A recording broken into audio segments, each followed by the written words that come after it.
বোন আমার, যার কাছে তুমি নেই তার কাছে পৃথিবীর কোনো সম্পদ নেই। বোন আমার, 12 বছর 15 বছর বয়সে তুমি কেন বিবাহের পূর্বে আরেকজনকে তোমার শরীর ধরতে দাও? আর যুবক ভাই আমার, কি বলিস কি তুই? এই পৃথিবী আর পৃথিবীতে যা আছে এর চেয়ে মূল্যবান হচ্ছে এই মেয়েটা।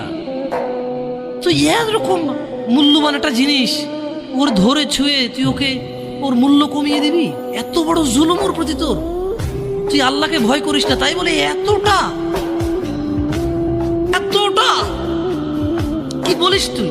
তুই কি কারো গাড়ির গ্লাস ভাঙছিস জীবনে? না। কেন? ওর লস হবে। তুই কি কোনোদিন কোনো মানুষকে ঘুষে দিছিস? না। কারণ তাহলে ও বেচারা কষ্ট পাবে। তুই কি জীবনে কারো পেটে ছুরি ঢুকাই দিছিস? না। ও মরে যাবে, তাহলে ওর ফ্যামিলি ক্ষতিগ্রস্ত, লসে পড়ে যাবে। তুই কি কারো টাকা মারছিস কোনোদিন? না। তাহলে ওর ফ্যামিলির টাকার কারণে কষ্ট পাবে।